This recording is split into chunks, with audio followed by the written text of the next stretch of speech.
The Douglas A-20, manufactured by the Douglas Aircraft Company, was a well-liked and successful light bomber for the United States during World War II. It featured strong armor and firepower, and it was dependable and simple to use.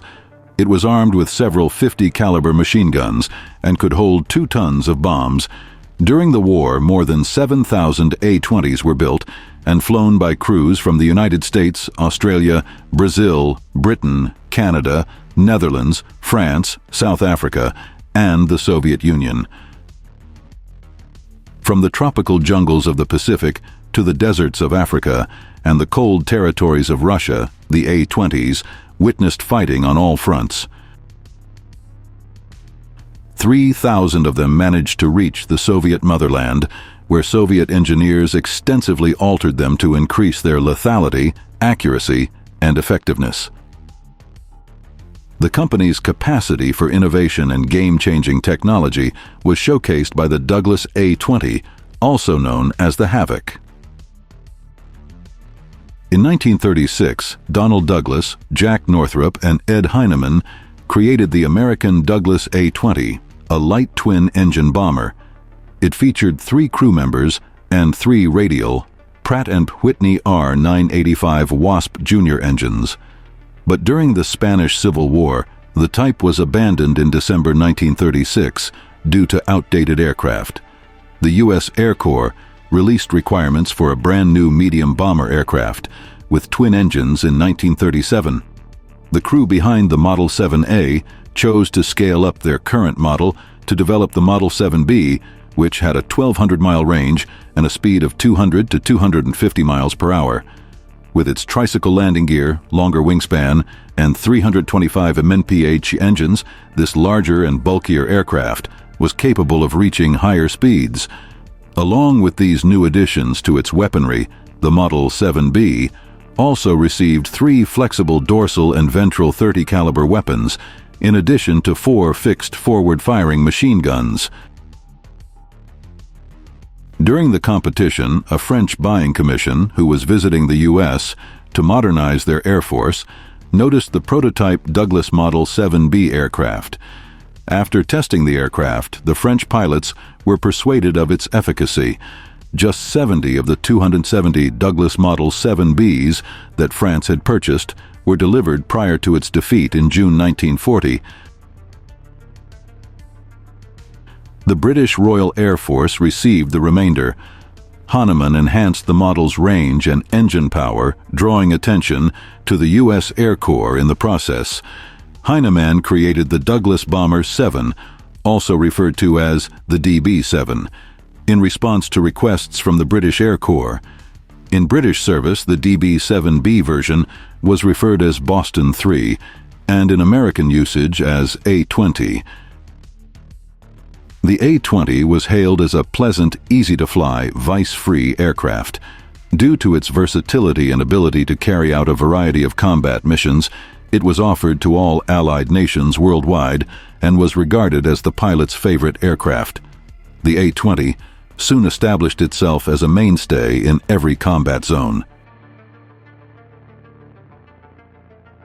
Hitler's Operation Barbarossa caught the Russians off guard in June 1941, causing over 9,173 aircrafts to be lost and raising the possibility of an invasion of Moscow. Stalin asked for the most advanced technologies available for assistance from the US and Britain through the Lend-Lease program. But rather than giving the Soviets access to their cutting-edge technology, the Americans, instead of B-17 or B-24 bombers, gave them Douglas A-20s. The eventual defeat of the Soviet Army and a possible invasion of Moscow were both fueled by this dire situation. Because Kriegsmarine U-boats posed a costly threat in the Atlantic and Northern Maritime, the Allies had to overcome German maritime and land blockades in order to deliver aircraft to Russia. Following approval, the British dispatched 277 Bostons to Murmansk. In 1942, new routes were established, allowing 869 A-20s to travel directly from the U.S. over Africa and South America. As a result, the Allies were able to transport planes to Russia in an economical and efficient manner.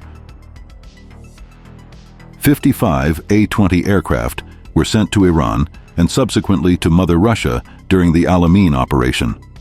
1,369 A-20s were flown to the USSR via the Alaskan-Siberian route, following the Japanese expulsion from the Aleutian Islands in 1943.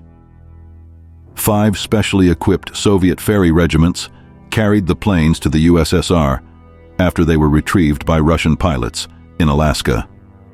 The USSR was the single largest user of the bomber during the war, receiving over 2,998 A-20s of all types.